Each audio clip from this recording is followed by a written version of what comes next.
የእግዚአብሔር ቃል የሚናገረኝን እሰማለሁ። እስቲ በእግሮቻችን ቆማለን። እግዚአብሔር ያክብራችሁ።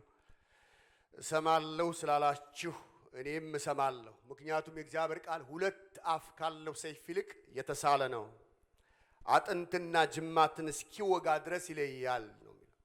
የልብንም ሐሳብ ስሜት ሁሉ ይመረምራል።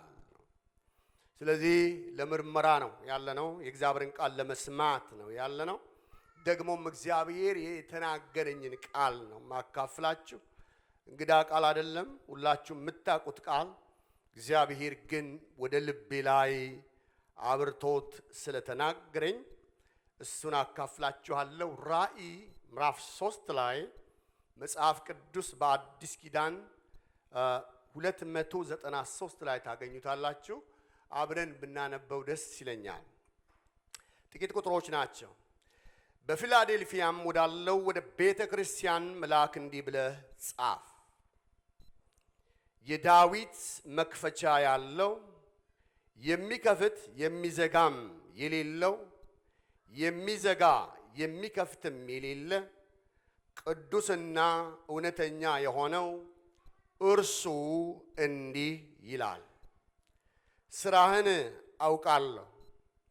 እነሆ በአንተ ፊት የተከፈተ በር ሰጥቼሃለሁ፣ ማንም ሊዘጋው አይችልም። ኃይልህ ምንም ትንሽ ቢሆን ቃሌን ጠብቀሃልና ስሜንም አልካድክምና። እነሆም አይሁድ ሳይሆኑ አይሁድ ነን ከሚሉ ነገር ግን ከሚዋሹ ከሰይጣን ማህበር አንዳንዶችን አስጥላለሁ። እነሆ መጥተው በእግሮችህ ፊት ይሰግዱ ዘንድ እኔም እንደወደድኩህ ያውቁ ዘንድ አደርጋቸዋለሁ። የትዕግስቴን ቃል ስለ ጠበቅህ እኔ ደግሞ በምድር የሚኖሩትን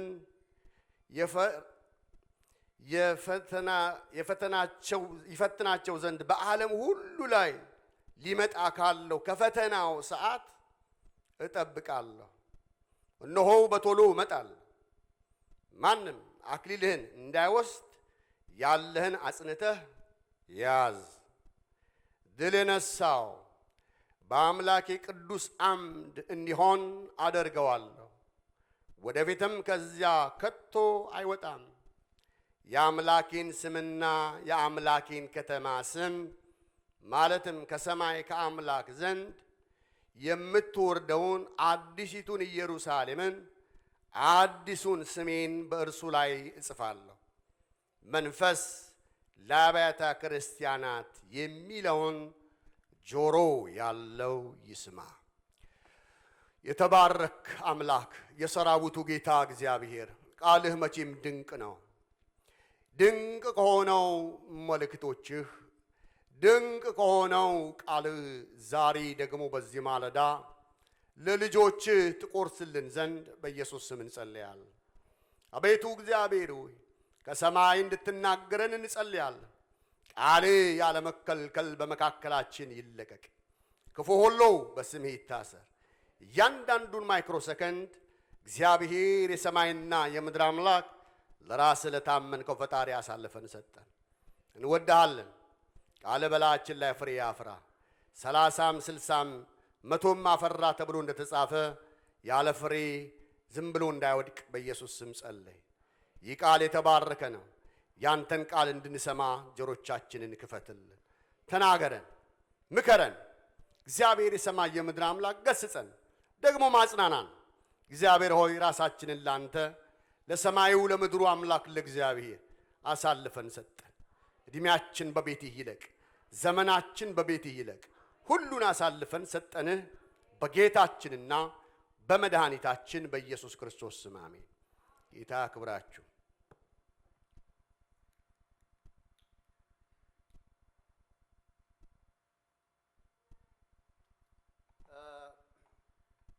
እግዚአብሔር የተመሰገነ ይሁን። ጥቂት የእግዚአብሔርን ቃል ለማካፈል በፊታችሁ ቆሜያለሁ። ጌታዬን ስለዚህ እድል ደግሞ አመሰግነዋለሁ። ሁላችን ነገሮቻችን በጊዜ ስለተገደበ ስለቻለን ሳይሆን ተደርጎልን ምሕረት በስቶልን ነው በዚህ ያለ ነው። የፊላዴልፊያን መጽሐፍ ሁላችሁም እንደምታውቁት በተለያየ አይነት መንገድ እንደምታነቡትና እግዚአብሔርም ደግሞ በብዙ እንደተናገራችሁ አስባለሁ። የዚች ፊላዴልፊያን ሐሳብ ጥቂት ከመናገሬ በፊት የመጽሐፉን ዳራው በስሱ ያለውን ሁለንተናዊ ገጽታ ባሳይ ደስ ይለኛል። እነዚህ 7 አብያተ ክርስቲያናት እንደነበሩ እናውቃለን። 7ቱ አብያተ ክርስቲያናት የተጻፉት ለቤተ ክርስቲያናት ነው። በተለያየ ዘመንና በተለያየ ጊዜ ውስጥ እቺ ቤተ ክርስቲያን የአንዳንዶቻችን ሕይወት የሚገለጥባት ቤተ ክርስቲያን እንደሆነ እርግጠኞች ልንሆን የምንችልባቸው ብዙ መመዘኛዎች በዚህ ማለዳ መናገር ይችላል። አንዳንድ ጊዜ ሎዶቅያ ልንሆን እንችላለን ከድካም የተነሳ። አንዳንድ ጊዜ የፊላዴልፊያ ቤተ ክርስቲያን ሕይወት በሕይወታችን ሊበዛ ይችላል። አንዳንዴ የመከራው የናዳው የችግሩ ዘይት ደግሞ ሲበዛ እንደ ሰርመኔስ የምንሆንባቸው ጊዜያቶች ሊኖሩ እንደሚችሉ አስባል። እግዚአብሔር እንደተናገረኝ ዛሬ እቺን የፊላዴልፊያን ቤተ ክርስቲያን ከትንሿ ከግሬስ ቤተ ክርስቲያን ጋር በማነጻጸር ለመናገር እሞክራል። እቺ ቤተ ክርስቲያን በዋና ከተማ ውስጥ የምትኖር የዋና ዋና ከተማዎች አገናኝ መስመር ናት። ብዙ የምትወደድ ግን ብዙም ደግሞ ትልልቅ ኢንዱስትሪዎች የሌሉባት፣ ከዛ ይልቅ ከተማዋ በህንፃ የደመቀ ሰዎች ህንፃ በመስራት ብዙ ጊዜያቸውን የሚያጠፉባት ከተማ ነበረች። ምክንያቱም ከፍተኛ የሆነ የመሬት መንቀጥቀጥ በከተማ ውስጥ ነበር። ስለዚህ ህዝቡ ሀዘንተኛ ነው። እንጉርጉሮ የሚያጠቃው ነው። በጣም በሀዘን የተመታ ህዝብ የሚበዛበት ከተማና ቤተ ክርስቲያን። ከተማው አገሩን ነው የሚመስለው። እኛ የምንኖረው ከዋና ከተማ ተጠግተን ነው። ስለዚህ ብዙ ነገሮች እንደምንወራረስ አስባለሁ። የግሪክንን ፍልስፍና እጅግ ደግሞ በሚገባ ሁኔታ ያሰለጠነችና ያስታጠቀች ከተማ እንደሆነች፣ ፍልስፍናዎች በስፋት የሚካሄዱባት ከተማም እንደነበረች እናውቃል። እቺን የፊላዴልፊያን ቤተ ክርስቲያን የመሰረተው አትሎስ የሚባል የአገር መሪ ነው። ይህ የአገር መሪ በጣም የሚወደው ወንድም ነበረው። ስለዚህ በወንድሙ ስም ነው ቤተ ክርስቲያኗን የመሰረተው።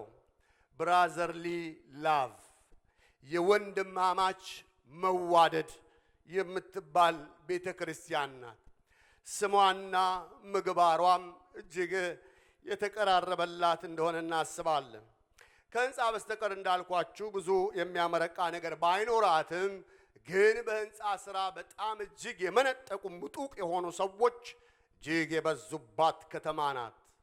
ታዲያ በዚች ከተማ ላይ የሰማይና የምድር አምላክ ልዑል እግዚአብሔር በፊላዴልፊያ ወዳለችው ወደ ቤተ ክርስቲያን መልአክ እንዲህ ብለህ ጻፍ ብሎ ይለዋል። እና እቺ ቤተ ክርስቲያን መልአኩ ሲላክ ወደዛች ቤተ ክርስቲያን ሲኬድ ላኪው ማን እንደሆነ በግልጽ ይናገራል።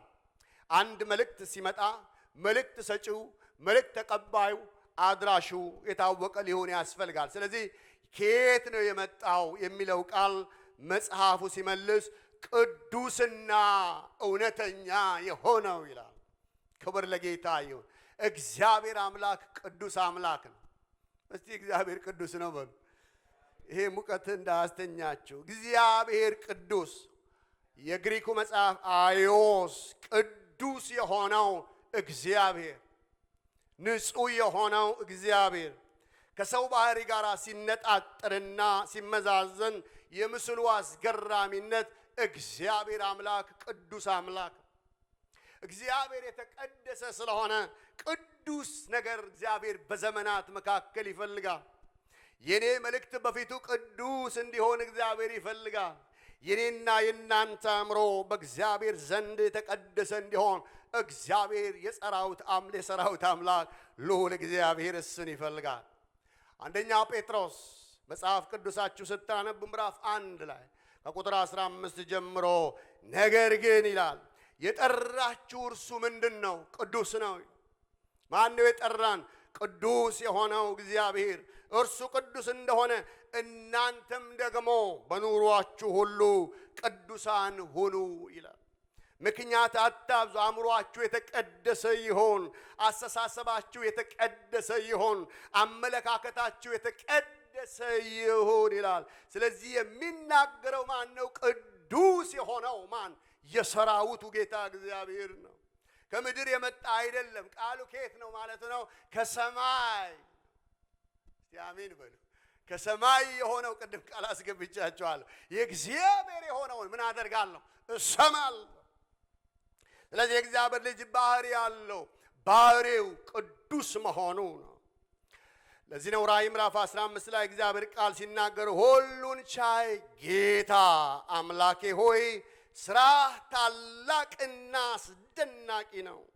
የዘመናት ንጉሥ ሆይ መንገድህ ጽድቅና እውነት ነው። ምን አይነት ነገር ነው! በቃ የእግዚአብሔር መንገድ ጽድቅ ነው፣ ደግሞስ እውነት ነው ይለናል። ስለዚህ መልእክቱ የመጣው ከቅዱሱ እግዚአብሔር ዘንድ። ሁለተኛ ባህሪውን ሲናገር እውነተኛ የሆነው የማይለወጥ ማለት ነው። እውነተኛ የሆነ በምንም አይነት መንገድ እውነቱ የማይጣርስ በእግዚአብሔር ፊት ሁላችንም እግዚአብሔር የሰማይና የምድር አምላክ ይህንን እውነት በእኔና በእናንተ ውስጥ እንድናበዛ እግዚአብሔር ይፈልጋል። ቢደገፉት የሚደግፍ እውነተኛ ምርኩዝ፣ ሸምበቆ የማይሆን በዘመናት መካከል የማይከዳ ሲመች ሳይመች የማይለወጥ ማን? የሰማይና የምድሩ ጌታ እግዚአብሔር። እሱ ምንድን ነው ይላል? እውነተኛ ነው። ሃሌሉያ! አረ ክብር ለጌታ። እሱ ምንድን ነው? እውነተኛ ነው። ያዕቆብ ወንድ ሰበሰበና ቤተሰቡ አባታችሁ ደሞዜን ቀያየረው፣ ቃሉን ለወጠው፣ ሐሳቡን ቀያየረ። እግዚአብሔር ግን ክብር ለጌታ ሐሳቡን ለዘመናት በእኔ ላይ ምን አላደረገም? አልቀየረም። ለዚህ ነው ወዳጆቹ ሚክያስ ሲናገር እኔ እግዚአብሔር አልለወጥም፣ ስለዚህ እናንተ ያዕቆብ ቤቶች ሆይ የጠፋችሁ አይደላችሁ። ምክንያቱም እግዚአብሔር የማይለወጥ አምላክ። ኧረ አሜን ወዳጆች። ነገሮች ይለወጣሉ፣ ሁኔታው ይለወጣል፣ ዘመን ይለወጣል፣ ወዳጅም ይለወጣል፣ እኔም እለወጣለሁ። እግዚአብሔር ግን አይለወጥም። እስኪ አንድ ላይ እግዚአብሔር ምን አይሆንም? አይሰማም። ሲጮክ በሉ እግዚአብሔር ምን አይሆንም? አንዳንድ ሰዎች በእግዚአብሔር ላይ ያኮርፋሉ። በእግዚአብሔር ላይ አይኮርፍም። እሱ አይለወጥም። ሁሉ ጊዜ ያው ነው። ስለሰጠነው አይደለም ወዳጆች፣ ስለነሳነው አይደለም፣ አይለወጥም። ለእግዚአብሔር የምናደርግለት አንዳች ነገር የለም። የተደረገልን ህዝቦች ነን፣ የተባረክን ትውልድ ነን። እግዚአብሔር እውነተኛ ነው። ዓለም ሁሉ ተሰብስቦ ወዳጆች ሆይ ስለ እግዚአብሔር ቢነግረን እግዚአብሔር እኔና እናንተ የምናውቀው የእውነት አምላክ መሆኑ ነው። ሶስተኛ ስሙን ሲነግረን የዳዊት መክፈቻ በእጁ ያለ። እንኳን በሱ እጅ ኖረ፣ እንኳን በኔ እጅ አልኖረ፣ እንኳን በምናውቃቸው ሰዎች እጅ አልሆነ። ኧረ ክብር ለጌታ ይሁን። በማን እጅ? በእግዚአብሔር እጅ። በቤተ ክርስቲያን መሪው እጅ፣ በጳጳሱ እጅ አይደለም። በማን እጅ ነው መክፈቻው ያለው? በእግዚአብሔር እጅ። አቤት እናንተ ነቃ ብትሉ እየጋልኩ ነበር ምን ግን እናንተ እየፈዘዛችሁ እያፈዘዛችሁኝ። በማን እጅ ነው ይላል? በእግዚአብሔር። የዳዊት መክፈቻ በማን ያለው? በእጁ ያለው ማጆራ። ኧረ ክብር ለጌታ። በማን እጅ? በእግዚአብሔር እጅ። በእግዚአብሔር እጅ። ነገርሽ በማን ነው? ባለቃሽ ላይ አይደለም። ነገርሽ ማን? በእውቀትም ላይ በሰውም ላይ አይደለም። የኛ ነገር ያለው እግዚአብሔር እጅ ላይ። ኧረ አልተሰማኝም። የዳዊት መክፈቻ በእጁ ያለና የሚዘጋ የሚከፍት የሌለ፣ የሚዘጋ የሚከፍት የሌለ፣ የሚከፍት ደግሞ የሚዘጋ የሌለ እንዲህ ይላል። ምንድነው የሚልህ? እግዚአብሔር እንዲህ ይላል። የሚዘጋ የሌለ የሕይወት መክፈቻ፣ የትዳርህ መክፈቻ፣ የአገልግሎት የሥራ ወዳጄ ሆይ መክፈቻ አንድ ነው። እርሱም የሰራዊቱ ጌታ እግዚአብሔር ነው። ቦጃራ ትርጉሙ ኢየሱስ ጌታ ነው ማለት ሃሌሉያ። እግዚአብሔር ኧረ ክብር ለጌታ ይሁን። እስቲ አጨብጭቡ ለዚህ መድኃኔ እግዚአብሔር ኃያል ብርቱ ነው። ኧረ እግዚአብሔር ትልቅ ነው ወዳጄ። እያልኩ ያለሁት እኮ እግዚአብሔር ትልቅ ነው። ስለ ሰው አይደለም ማውራው፣ ስለ እግዚአብሔር ነው። ራእይ መጽሐፍ ምዕራፍ 1 ሲናገር እኔ ሕያው ነኝና ሕያው በሉ ሕያው አለው በዙፋኔ ላለሁ ሕያው ነኝና ሞቼም ነበር፣ አሁን ግን ምንድን ነኝ? ሕያው አለው በዙፋኔ ላይ አሁንም ከዘላለም እስከ ዘላለም ድረስ ሕያው ነኝ። የሞትና የሲኦል መክፈቻ በእጄ ነው። ኧረ በሱ እጅ እንኳን ነገርሽ በእግዚአብሔር እጅ ሆነ።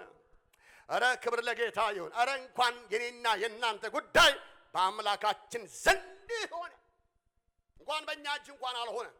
ለዚህ ነው ኢሳይያስ ምዕራፍ 22 ላይ ሲናገር የዳዊት ቤት መክፈቻ በጫንቃው ላይ አደርጋለሁ። የማን ቤት መክፈቻ? የዳዊት ቤትን መክፈቻ በጫንቃው ላይ አደርጋለሁ። እርሱ የሚከፍተው ማንም አይዘጋውም፣ የሚዘጋውም ማንም አይከፍተው። ይኸው ዜና ነው የምነግርህ። ማንም የሚከፍተው እግዚአብሔር። ያንቺ እንጀራ በእግዚአብሔር እጅ ነው። ዘመንሽ ያለው የተቆጠረው በእግዚአብሔር እጅ ላይ ነው። እግዚአብሔር ያያል። ዓለማትን የፈጠረ እግዚአብሔር ነገርህን ያያል። እነሆ ከሰማይ ተመልከት አላለም? ከቅዱስነትም ጎብኝ። ለኛ ያለ የልብ ናፍቆትና ርኅራኄ አብርሃም ባያውቀን እስራኤልም ባይገነዘቡን አንተ ግን አባታችን ነህ፣ ስምህም ለዘላለም ታዳጊ። አረ ክብር ለጌታ። ስም ያድናል ማለት ነው። አረ ስሙ ያድናል። እስቲ አሜን በሉ። የሰው አይደለም ያልኩት የእግዚአብሔር የጸና ግንብ፣ ጻድቅም ሮጦ ወደ እሱ ምን ይሆናል? ከፍ ከፍ ይላል። አለቅነትም በጫንቃው ላይ ይሆናል። የዳዊት መክፈቻ፣ የዳዊት ቤት፣ የእግዚአብሔር ቤት። ስለዚህ ነገራችን እግዚአብሔር ቤት ነው። እግዚአብሔር አምላክ ለግሬስ በር ከፍቷል። ያ በር የማን በር ነው? የእግዚአብሔር በር ነው። ዛሬ ለአንተ እግዚአብሔር በር ከፍቷል። ይኸው የዳዊት መክፈቻ በእጄ ነው አለ። ክብር ለጌታ ይሁን። ትንሽ ነው ደግሞ አቅምሃል። ኃይል የለም፣ ደካማ እንደሆንክ ያለዋል። ስለ ድካም አይደለም፣ ስለ ኃይልም አይደለም። ነገር ግን እኔ በር ከፈትኩልህ ስለ ልብህ ነው፣ ስለ ጽናትህ ነው፣ ስለ ቆምክ ነው፣ ስለ ታመንክ ነው። ኧረ ክብር ለጌታ ይሁን ለዘላለም። እግዚአብሔር ነገራችንን ያውቀዋል።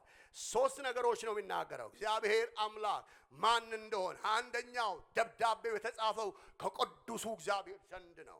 ሁለተኛ ደብዳቤው የተላከው እውነተኛ ከሆነው ከሰማይና ከምድር አምላክ ከእግዚአብሔር ነው።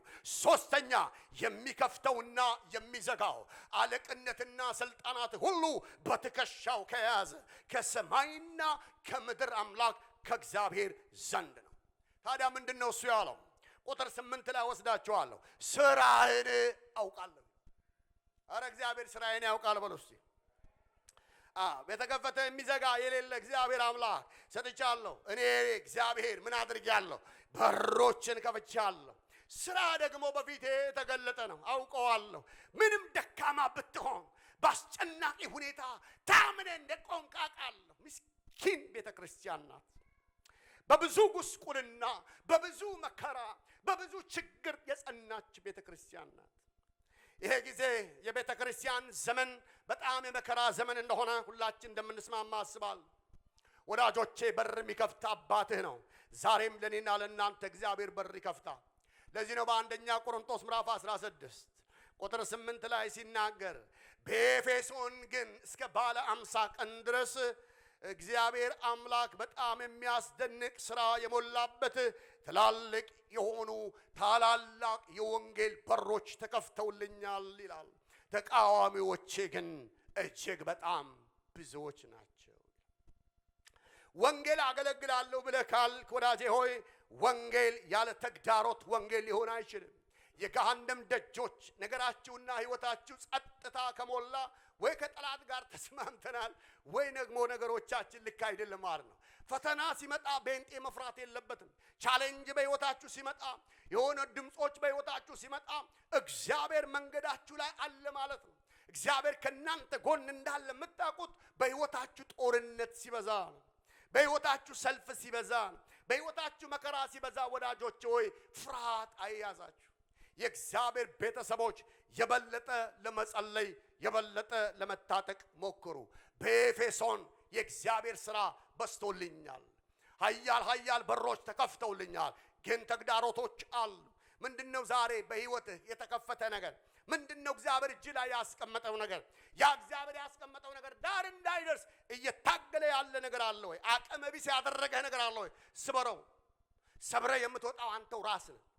እግዚአብሔር ጸጋ በላይ ላይ ያመጣል። ክብር ለጌታ ይሁን። የክርስቶስን ወንጌል ለመስበክ እግዚአብሔር የሰማይና የምድር አምላክ በሄድኩበት መንገድ ሁሉ ጌታ በር ከፍቶልኛል። በከፈተልኝ በር ሁሉ በቃ በዙሪያዬ ላይ በምፈልግበት ጊዜ ሰዎችን እፈልጋለሁ አለ። አንድ ቦታ ግን ዞር ስል ሲላስን አጣሁት። የሚገርም ሰውዬ ነው። ሰው ይኮንነና ሲላስ የለም አጠገቤ አለ። ሲላስ ባለመኖሩ ያን ሁሉ አስደናቂ ወንጌል እያገለገልኩ ልቤ ቅር አለዋ። ልቡ ቅር ያለ ወንድሙ ስለሌለ ነው፣ አጠገቡ ስላልቆመ።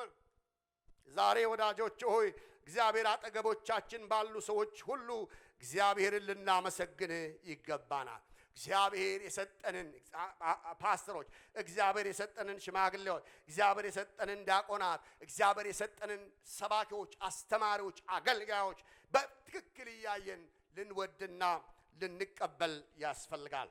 ምክንያቱም ስጦታው ከእግዚአብሔር ዘንድ ስለሆነ። ስለዚህ የተወደዳችሁ የአባቴ ብሩካን እግዚአብሔር የሰማይና የምድር አምላክ የከፈተልን የወንጌል በር ቀላል በር አይደለም። ስለዚህ ወንጌል ተግዳሮቶች ሊኖሩት ይችላሉ፣ ሰልፍ ሊበዛበት ይችላል። በሰልፉ ጎዳና ግን ሁል ጊዜ ቅዱሳን የእግዚአብሔር ቤተሰቦች ጽፋችሁ አስምራችሁ ያዙልኝ፣ አሸናፊዎች ነን። ሌላው የሚናገረው ስራህን አውቃለሁ። ሁለተኛው ኃይል ትንሽ ቢሆን ነው። ነቀፌታ ነው የሚመስለው፣ ግን ኃይል የለህም፣ ደካማ እንደሆንክ አውቃለሁ። በዚህ ግን በድካም ኃይል በጣም ትንሽ ቢሆን ግን ስሜን አልካድከው፣ ስሜን ጠብቀሃል። ብዙ ሰዎች እኮ ወንጌልን ክደዋል። ብዙ ሰዎች በፈተና ውስጥ ወድቀዋል። ብዙ ሰዎች ተመተው በወደቁበት በዛ ስፍራ የእግዚአብሔርን የወንጌል ብርሃን ይዘው ቆመዋል። በመከራ የሚጸና እርሱ ምንድን ነው ይላል መጽሐፍ? የተባረከ። ትልልቅ ሰዎች በዛን ዘመን የነበሩ ነገስታቶች እንዲታረዱ ትእዛዝ ወጥቷል። ትዝ ይላችኋል። ፖርኪያክ በጣም የተወደደ የእግዚአብሔር ሰው በ85 ዓመቱ ፍርድ ቤት ቀርበዋል። ብዙ ኃያላን እንደተነሱ እናውቃለን። ሕፃን ልጅ 21 ዓመት ያልሞላት አንድ ሕፃን ልጅ ወልዳ ሕፃኗን እያየች አውሬ እየተላከባቸው በአውሬ እየሞቱ እየተገደሉ የራበው አንበሳ እየበላቸው ሁሉ ግን በአንድ ድምፅ ኢየሱስ ጌታ ነው እያሉ ያልፉ ነበር። አያለው አለ እግዚአብሔር። ኃይል ደካማ ነው። ስደት በበዛበት በዛ ዘመን ምንም እንኳን ኃይል ትንሽ ቢሆን ለቃል ጸንተህ ታምነህ የቆምክ ነህ ነው። ይሄንን ያለው በዛ አስጨናቂ ጨለማ ውስጥ ብዙዎች በመስዋዕትነት አልፈዋል። ትንንሾች ለመስዋዕትነት ተሰጥተው ሄደዋል። ስለዚህ ወንጌል የሚደበቅበት እንደኛ ዘመን አንድ ጊዜ አባቶች ባሳለፉበት ዘመን ለወንጌል አደባባይ ለመግለጥ ድካም፣ ፍርሃት የወረረበት ጊዜ ነበር። በዛ ጊዜ ይሄ ሰው አንድ ታላቅ ሰው በንጉሡ በፈራጁ ፊት ቀረበና አየው። ጺሙን ሲያየው ያሳዝናል። በመከራና በዱላ የደቀቀ ሰው ነው። መጣና በችሎቱ አደባባይ ውስጥ ቆሞ የፍርድ ስርዓቱ እየተነበበ ያለ ንጉሡ አንድ ቻንስ ልሰጥ እፈልጋለሁ። ይሄን የምትለውን እግዚአብሔርን አላቀውም በልና ካዳል። እሱን ከካድከው እድሜ ልክ ነፃ ሆነ እንድትኖር እረዳለሁ አለ። ይሄ ሰውዬ ቆመና አንድ ነገር ተናገረ። ዛሬ 85 ዓመቴ ነው። ጌታን ከተከተልኩ ረጅም ዓመት ከሱ ጋር አብሬ ኖሬያለሁ። ነገሮች ባለቁበት በዚህ ዘመን ዛሬ ቆሜ ይሄንን አንድ ቀን እንኳን አስቀይሞኝ የማያውቀው ምን ያለ አምላኬን አለ። አንድ ቀን አስከፍቶኝ የማያውቀው ዛሬ ሰዎች አስከፉኝ ብለው በተለያየ አይነት መንገድ የጠራላቸውን ያን የተከፈለላቸውን ወንጌል ዋጋ አክፋፍተው ወደ ዓለም ይሄዳሉ። ምንድነው ምክንያቱ ብላችሁ ስትጠይቋቸው በቃ እዛ ቦታ ላይ ሄጄ ብቸኝነት ተሰማኝ፣ ጓደኛም አላገኘው፣ አብረውኝ የሚያጣጡ ብዙ ሰዎች በዓለም ነበሩ፣ ነገር ግን በእግዚአብሔር ቤት ሲሄድ ዌልካም የሚለኝ ሰው አላገኘሁም ብለው በዚህ ተሰናክለው ወደ ኋላ የሚሄዱ ሰዎች አሉ። አንድ ጊዜ በጣም የምወደው በጣም የተወደደ አባት ዛሬ ወደ አባቱ ሄዷል እና አንድ ጊዜ በህይወቱ ያጋጠመውን ነገር ነገረኝ። አንድ ጊዜ ጌታን እያመለኩ እየተከታተልኩ ያለ እስከ ሰዓት በኋላ ሁሉም ሰው ወጥቶ ምግብ ቤት ሄዶ ምግብ ይዝናናል ይበላል። እኔ ሄድኩና እዛ ምግብ ቤት ቁጭ ብዬ ምግብ እየበላሁ ያገለገለው ሰባኪ እዛ መጣል እና እዛ የመጣው ሰባኪ ከኛ ጋር ምግብ አዘዘና አጨበጨበና ጠጅ አዘዘ። ጠጇን ቋ አድርጓል ሲሄድ ኦ ማይ ጋድ ይሄ ነገር ለካ በጣም ተደብቆ ይደረጋል። ከዛሬ ጀምሮ እሱ በአደባባይ እሱ በዚህ በጓዳ ውስጥ ያደረገው ተደብቆ ያደረገውን እኔ በአደባባይ አረጋዋለሁ ብሎ ሰውየው ለ15 ዓመት አደገኛ ሰካራም ሆነ። በየመንገዱ እየታፈሰ የሚገባ ምንድነው ሰይጣን ያሳየው? ሰውየውን ጠጅ ሲጠጣ አቀነባብሮ አሳየ። አቀነባብሮ ተሰናከለ፣ ወደቀ፣ ተሰበረ። ለዘመናት እግዚአብሔር እሱን ለማዳን ብዙ ነገሮች ወዳጆች ሆይ ተጠቅሞ ካለበት ስፍራ ላይ ጎትቶ አወጣው። በኋላ ፍቅሩ ገባ። ነገሩ እየገባው ሲመጣ በህይወት ዘመኔ መልሼ የማላገኛቸው እነዛ 15 ዓመታቶች ይቆጩኛል ይለኛል። አይዞህ አትቆጭ፣ አሁን ከባለፈው የተሻለ ነገር በህይወት አገልግለህ ታልፋለህ። በጣም ይገርመኛል። ምክንያቱም እግዚአብሔርን የሰማይንና የምድርን ጌታ እግዚአብሔርን ሌላ ላደርግለት የምችለው ነገር የለኝም። ተንበርክኬ ለመጸለይ አይችልም። ነገሬ ጉልበቴ መንበርከክ አይችልም። ቆሜ እንደናንተ ወንጌል ለመናገር አልችልም። አቅሙም ሙቀቱም የለኝም። ላደርግ የምችለው ግን ለወንጌል ሰው እግር መሆን እችላለሁ። ለወንጌል ሰው አቅም መሆን እችላለሁ። ገንዘብ መሆን እችላለሁ። ባለው ነገር ሁሉ እግዚአብሔር በሰጠው ጸጋ እግዚአብሔር በሰጠው ትንሽ ነገር እግዚአብሔርን እንዳያል አብሮን እንዳገለገለ አስታውሳለሁ። እርግጠኛ ነኝ በሰማይ ሽልማት ሲኖረን ከሽልማቶቹ አንዱ ምናልባት ይሄ ወንድማችን ሊሆን እንደሚችል አስባለሁ። እንደኔ በጣም ብዙ ሰዎችን አገልግለዋል። ብዙ ደካማዎች ብዙ እግር የሌላቸውን እግር ሆነዋል። አይን ለሌላቸው አይን ሆነዋል። ትንሽ ከተማ ብቻ እንዳይመስላችሁ አገር አቋራጭ አገሮችን በጣም ብዙ በጣም ሪሞት በሆኑ ኤሪያዎች ሁሉ እግዚአብሔር በሰጠው ጸጋ ሁሉ እግዚአብሔርን ሲያገለግል የኖረ ሰው ነው። ትልቅ ሆኖ አይደለም ኃይልህ ትንሽ ነው። ነገር ግን በዚህ በትንሹ ነገር ታማኝ ሆነሃል። ስለዚህ ይሄ ሰው 85 ዓመት የኖርኩለት ጌታ አንድ ቀን አስቀይሞኝ አያውቅም። ስለዚህ ዛሬ ለዚህ ለተሰናዳው ሞት የመጀመሪያ ነኝ። ወዳጆች ሆይ እግዚአብሔር ከኛ ጋር ነው። ሶስተኛ ለዚህ ሰው እግዚአብሔር አምላክ የነገረው ነገር ቢኖር ቃሌን ስለጠበክ ነው። እስቲ አንዴ ላይ ቃሌን በሉት። ቃል በጣም ትልቅ ነገር ነው። ለዚህ ነው ብዙ ሰዎች ቃል ነው ይላሉ። ቃል ኪዳን ገብተናል፣ ቃል ኪዳናችንን በዚህ እናጸናለን፣ ስለዚህ ቃላችን ቃል ይሁን እንላለን። በዚህ ሁሉ ወዳጆች ሆይ አስጨናቂ አገር ዘመን ውስጥ ነው እኔና እናንተ የምንኖረው። በዚህ በሚያስፈራ ወቅት ቃል መጠበቅ በጣም ከባድ ነገር ነው። የተናገርኩትን ቃል እጠብቃለሁ ማለት ከቃሉ ጋር የተጣበቀ ህይወት ነበረው። በመከራ ውስጥ፣ በሐዘን ውስጥ፣ በእንጉርጉሮ ውስጥ፣ በማይመች ሁኔታ ውስጥ ለእግዚአብሔር ታምኖ ለእግዚአብሔር ለመሞት የቆረጠ ህይወት ነበር። ስለዚህ አይቼብሃለሁ።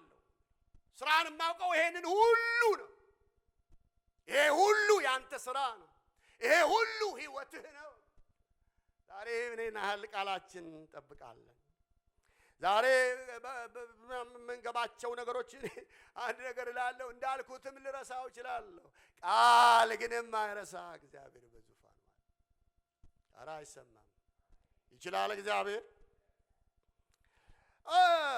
በአራተኛ ደረጃ ከዚህ ሰው ህይወት ውስጥ የተነገረለት ነገር ቢኖር ምንድነው? ጌታን ምን አላደረክም? አልካድክም። ስሜን ጠብቀሃል። ስሜን ጠብቀሃል። በአስጨናቂ ወራት በሚያስገርም ጊዜ ውስጥ በታማኝነት ጸንተ ቆማ። እግዚአብሔር ይርዳን። ፊላዴልፊያ ደስ ትላለች። ብዙ ጊዜ ውጤታማ ቤተክርስቲያን እነዚህ አራት ምልክቶች ይታዩባታል ይላሉ ቴዎሎጂያንስ። በጌታ የመጀመሪያው በጌታ በር የተከፈተላት። በማን ነው ያልኩት? አይሰማም በሉ። በማን የተከፈተ? በእግዚአብሔር በር የተከፈተላት ቤተክርስቲያን። እግዚአብሔር የረዳት ቤተክርስቲያን ስኬታማ ለመሆን ቅርብ ነች ይላል። ይህ ብቻ አይደለም፣ ኃይላችን ጌታ ብቻ ነው፣ ከእርሱ ውጪ ኃይል የለንም ብላ የምታምን፣ ጉልበቴ እግዚአብሔር ነው፣ አቅሜ እግዚአብሔር ነው፣ በራሴ ላደርግ የምችለው ነገር የለኝም ብላ በልዑል በእግዚአብሔር ፊት ምን የምትሆን የምትንበረከክ ቤተክርስቲያን እርሷ የገሃነም ደጆች አይችሏትም ይላሉ የሥነ መለኮት ሰዎች። እሷ ኃያል ናት ይላሉ። ጨለማን ጥሳ ለመሄድ ትችላለች ይላሉ። ሰባብራ ተራራው ላይ ለመሮጥ አቅም አላት፣ ጉልበት አላት ይላሉ። እሱም ብቻ አይደለም፣ ለእግዚአብሔር ቃል ኮሚትመንት ያላት፣ ለእግዚአብሔር ቃል የተሰጠች፣ ቃሉን በጠዋት ቃሉን በሌሊት የምታሰላስል ቤተክርስቲያን የገሃነም ደጆች አይችሏትም። እሷ እውነተኛ ትራክ ላይ ነች ይላል። ኧረ አሜን በሉ ወዳጅ። እኔ ብቻ ነኝ እንደ ሞቅ የሚለኝ?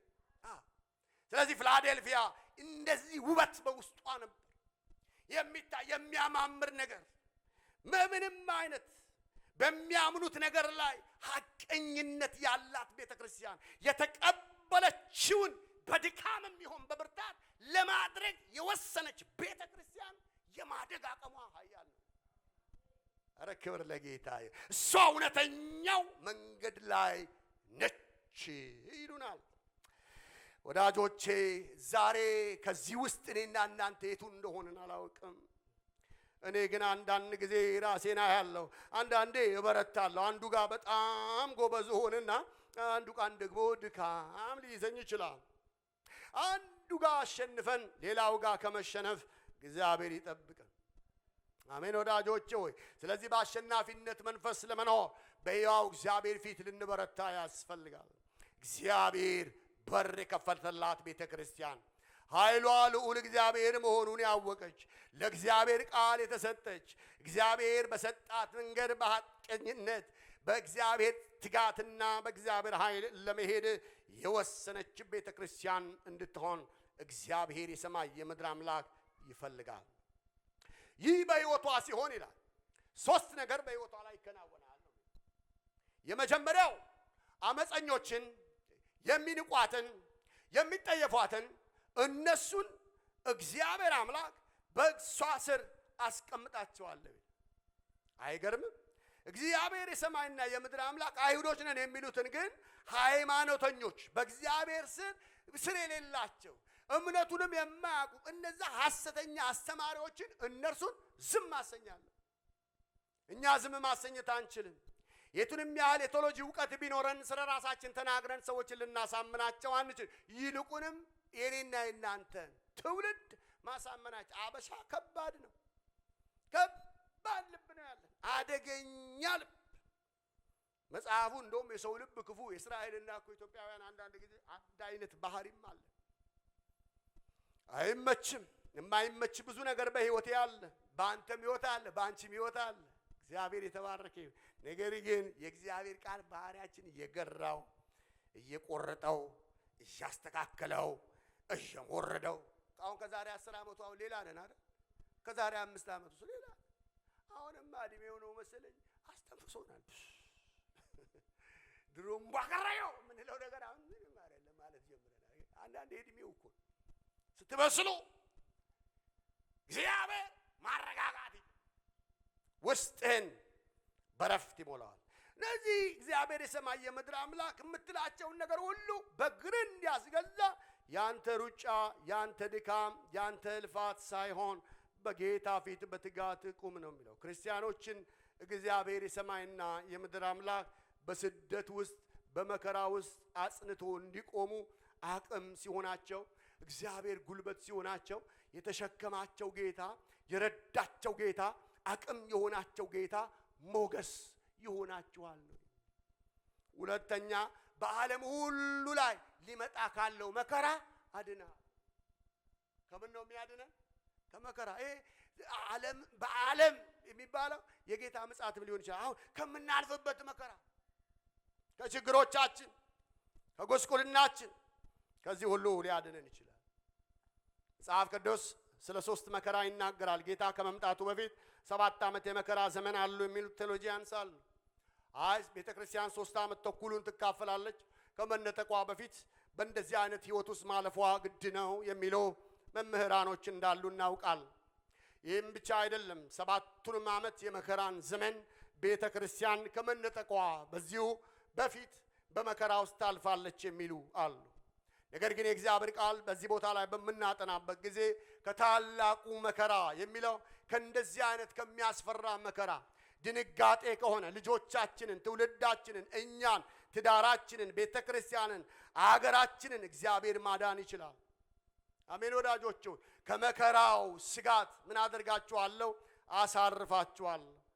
ከሚመጣው ነገር ከሚመጣው ጨለማ እኔ እግዚአብሔር አድናለሁ። መጽሐፍ ቅዱሳችን ከራእይ ምዕራፍ 1 ጀምረን እስከ ራእይ ምዕራፍ 3 መጨረሻ ድረስ ስናየው ከ19 ጊዜ በላይ ቤተክርስቲያን ተጠቅሳ እናነባለን። ይህ ማለት ቤተክርስቲያን ምን ያህል እግዚአብሔር ዘንድ የከበረች እንደሆነች ነው ምናየው። ነገር ግን ከምዕራፍ 4 ጀምረን እስከ መጨረሻው ራእይ 22 ድረስ መጽሐፍ ቅዱስ ስናጠና በየትኛውም ስፍራ ቤተክርስቲያን አልተጠራችም። አንዳንድ የሥነ መለኮት ሰዎች የቤተክርስቲያን ያለመጠራት በእግዚአብሔር ፊት በፍርድ ዙፋን ስር ነች ነው የሚሉት። ያ የመከራው ሰዓት፣ ያ የችግሩ ሰዓት፣ ያ የጉስቁልናው ሰዓት ቤተክርስቲያን አትገኝም። እግዚአብሔር የሰማይና የምድር ጌታ ወደ አዘጋጀላት ስፍራ ሄዳ በዛ በበጉ ፊት በዙፋኑ ፊት ፍርድ ላይ ነች ነው የሚሉት።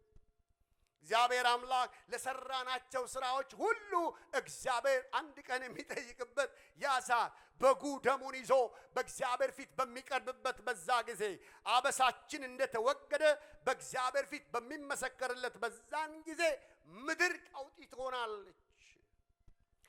ስለዚህ በዚህ ጊዜ ያ ታላቅ መከራ ያ ታላቅ ፈተና ወደ እኔና ወደ እናንተ እንደማይመጣ መጽሐፍ ቅዱስ የሚያጠኑ ሰዎች ይናገራሉ። ከዛ መከራ ከሚያስፈራው መከራ ከዛ ችግርና ጉስቁልና ቤተክርስቲያን ትድናለች ይላል። የሉቃስ ወንጌል ምዕራፍ 21 ቁጥር 27 ላይ በዛም ጊዜ የሰው ልጅ ኃያልና በብዙ ክብር በዳመና ሲመጣ በብዙ ክብር ያዩታል ይላል። ይሄ የሄደው ጌታ ለኔና ለናንተ ዋጋ የከፈለው የናዝሬቱ ኢየሱስ ክርስቶስ እንዲሁ ተመልሶ ይመጣል። ሃሌሉያ! ክብር ለእግዚአብሔር። ምድር ለዘላለም ብንኖርባት ምን ያህል እንደምታስጠይፍ አይታችኋል። እንኳን እቺ ምድር አላፊ ሆነች ወዳጆቼ። አንዳንድ ሰዎች ስለ ምድር ጠበቃ ይሆናሉ። ለዘላለም እንደዚሁ መኖር ምንኛ መራር ነው ወዳጆቼ። ተውት፣ ሌላው እድሜያችን ከዚህ በላይ ቢንዘላዘል ምን ሊሆን እንደሚችል አስቡት ወዳጆቼ። እግዚአብሔር ጣፋጭ፣ እግዚአብሔር መልካም ህይወት እንድንኖር እግዚአብሔር አምላክ ስለረዳን የእግዚአብሔር ስም ብሩክ ይሁን። ሃሌሉያ አሜን። አንደኛ ተሰሎንቄ ላይ እግዚአብሔር ቃል ሲናገር በጌታ ቃል የምንላችሁ ይሄ ነውና እኛ ሕያዋን የሆንን ጌታ እስኪመጣ ድረስ የምንቀር ያንቀላፉትን አንቀድምም። ጌታን በአየር ላይ ለመቀበል እንነጠቃለን። ሃሌሉያ አሜን። ክብር ለጌታ። እዚህ ጊዜ እንደምነግራችሁ ሁሉ ጊዜ ማታ ማታ ብቻዬን ስተኛ አንድ ነገር ነው የምፈራው። በዚህ ሰዓት ብሞት ደግሞ ሄደው ቀብረውኝ ሲመለሱ እዛ ጉድጓድ ውስጥ ደግሞ ብነቃ ምን ይውጠኛል? እኔ ጭንቀት ነበር። አንዳንዶቻችሁ ምንም ላመስላችሁ እንደሚችል ተስፋ አደርጋለሁ።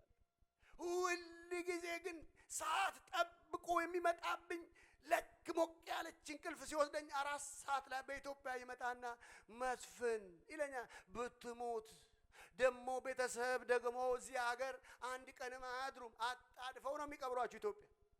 እዚህ እንኳን የቀብር ሰዓት ሳምንት ነው። ብነቃስ እዛ ቦታ ላይ ምንድነው የሚወጣ? አለቀል ትንፋሽ እንዴት ሊሆን ይችላል?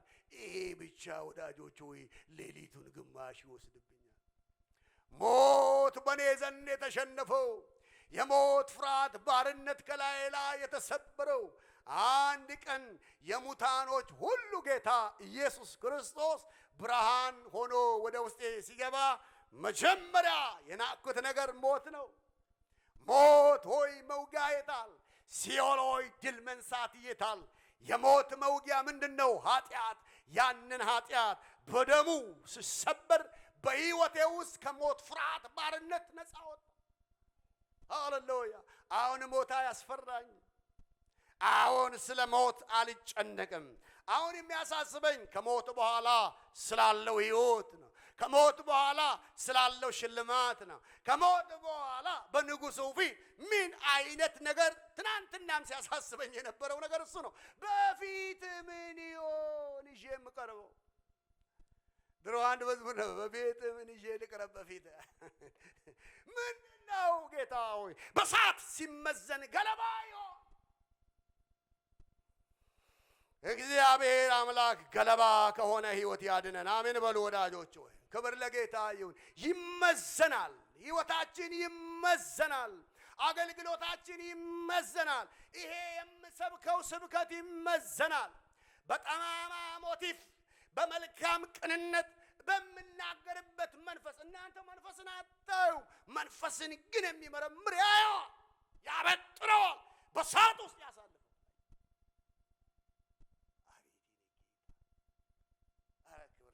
አጨብጭቡለት ለመድኃኒዓለም። ኧረ እድሜያችን በእሱ ቤት ይለቅ። ኧረ ክብር ለሱ ይሁን። ኧረ ክብር ለሱ ይሁን ወዳጆች።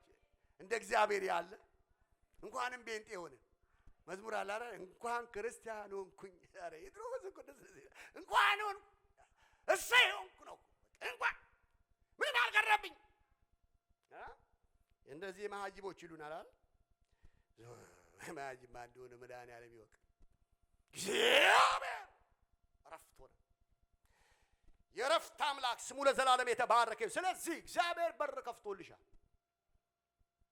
የፊላዴልፊያ ቤተ ክርስቲያን ታናሿ ቤተ ክርስቲያን ግን በእግዚአብሔር ዘንድ የከበረች ቤተ ክርስቲያን። ጌታ ይመጣል። ማራናታ ማራናታ! አረ ማራናታ ኢየሱስ ይመጣል። አረ ማራናታ ኢየሱስ ይመጣል። አንድ ጊዜ ኢትዮጵያ ማራናታ እያልኩ ብራዘር መስፍን ዝም ብለህ ማራናታ እያልክ ጌታ ሳላገባ እንዳታመጣብኛል። እሱ እንዲያገባ ማራናታ። አረ ማራናታ ኢየሱስ ይመጣል። አረ ክብር ለጌታ። ኢየሱስ ይመጣል። ማራናታ ረስተነዋል እኮ። ምጽአቱ ተረስቷል። ቤተ ክርስቲያን ረስተዋለች።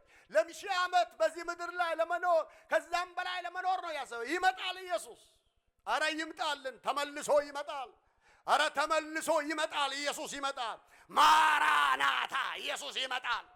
አረ ኢየሱስ ይመጣል። ማራናታ ሃሌሉያ። የሚሰማ ሁሉ አሜን ቶሎና ይበል። አረ ኢየሱስ ይመጣል። አሜን ኢየሱስ ይመጣል። ሃሌሉያ አሜን። ወዳጆች ሆይ እንዘጋጅ። ኢየሱስ ይመጣል።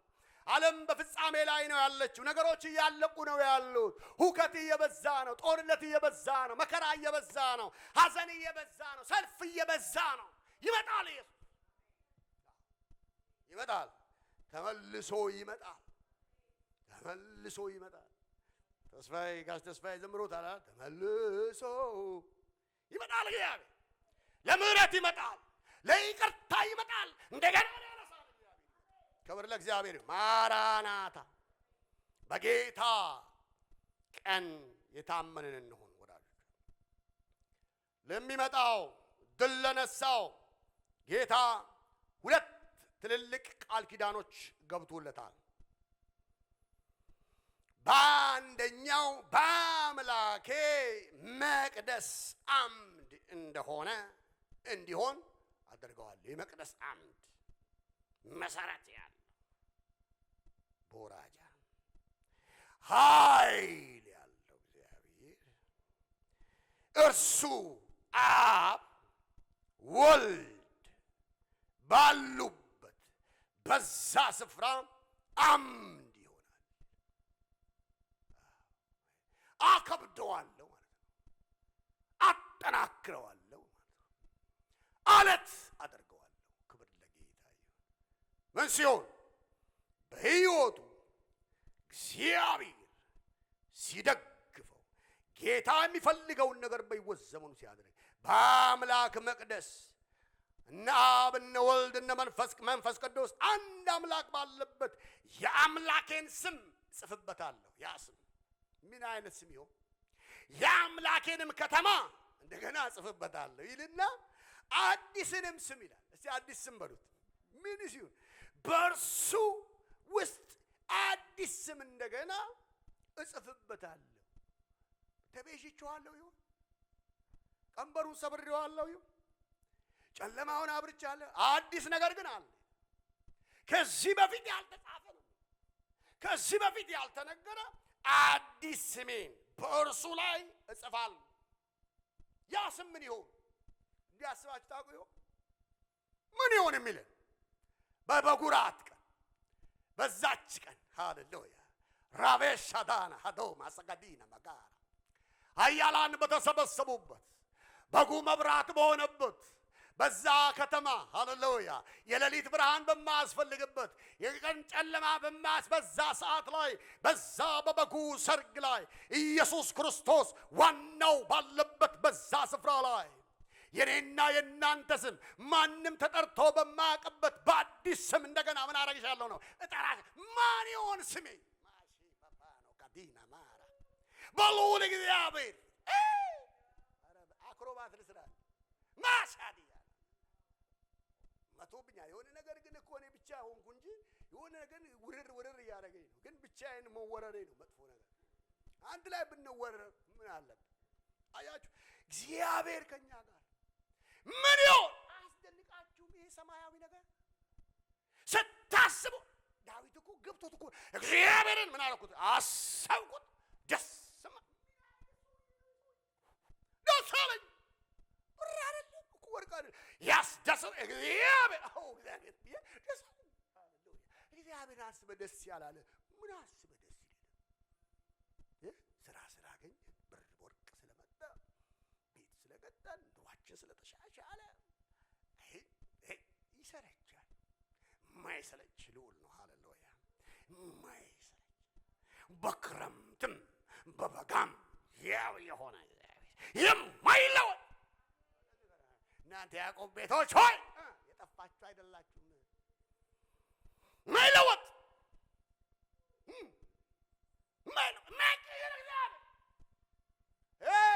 ሻሮባ ምን ሆኛለሁ ዛሬ?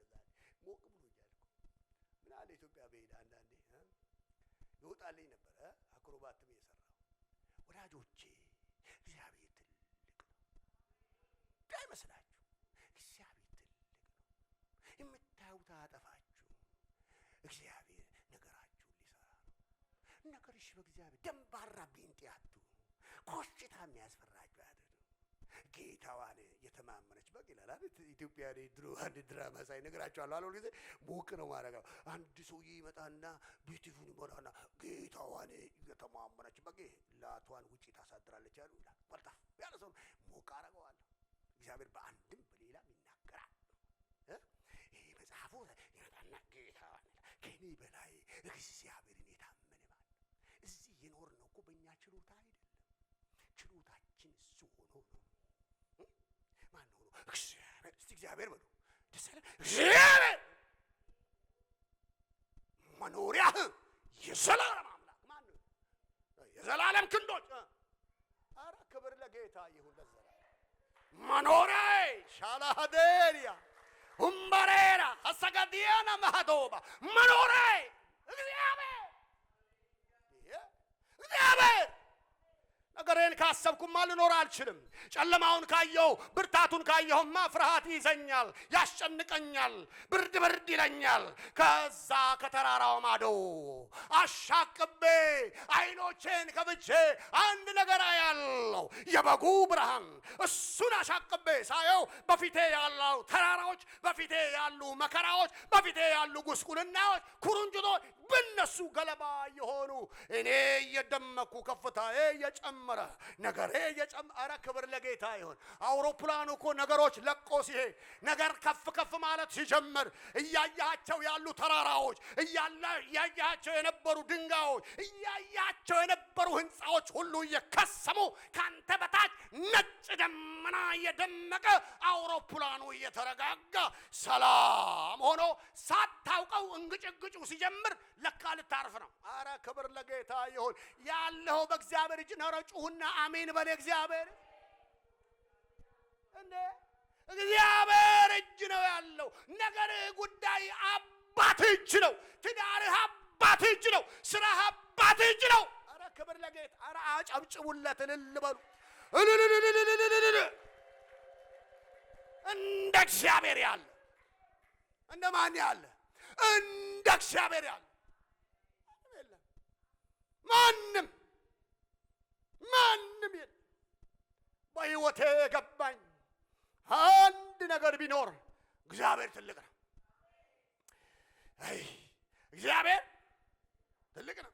የእውነት ነው የምናችሁ፣ የእውነት የግብዝነት እግዚአብሔር ትልቅ ነው። ቡራቻ አረ ትልቅ ነው። በቃ መጨረስ አለብኝ። በቃ እግዚአብሔር ትልቅ ነው። ጨርሻለሁ። መንፈስ ቅዱስ ብቻ እዚህ ጋር ቀብ አድርጎ ይዞኛል።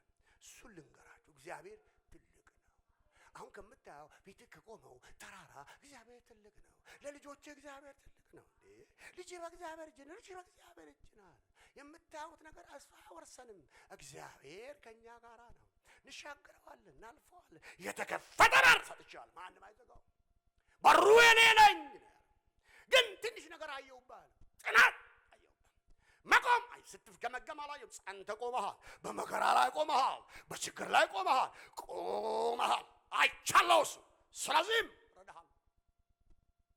የሚረዳን አለ፣ የሚያግዘን አለ፣ የሚደግፈን አለ፣ የሚያቆመን አለ፣ የሚያበረታን አለ፣ የሚመራን አለ። የተጠጋ ነው፣ ብርቱ ነው። የተጠጋ ነው፣ ብርቱ ነው። የተደገፍ ነው፣ አይሰበርም። ሸምበቆ አይደለም፣ መልሶ አይወጋ። እኔ ለወጋህ እችላለሁ። ደካማ ነኛ፣ ሰው ነኛ፣ ቃሌን ላላከብር እችላለሁ። የጠራ ጌታ ግን ቃሉን አክባሪ ነው። የመረጠ ጌታ ቃሉን አክባሪ ነው። አይለወጥም። ጽና፣ ቁም። እግዚአብሔር ካንተ ጋር ይቆማል። አንቺ ቤተ ክርስቲያን እግዚአብሔር የተከፈተ በር ሰጥቶሻል። የሰጠው እግዚአብሔር የታመነ ነው። ስለዚህ አንድ ነገር ልንገራችሁ የተወደዳችሁ የእግዚአብሔር ቤተሰቦች፣ ሕይወታችሁ በእግዚአብሔር እጅ ነው። ዘመናችሁ በእግዚአብሔር እጅ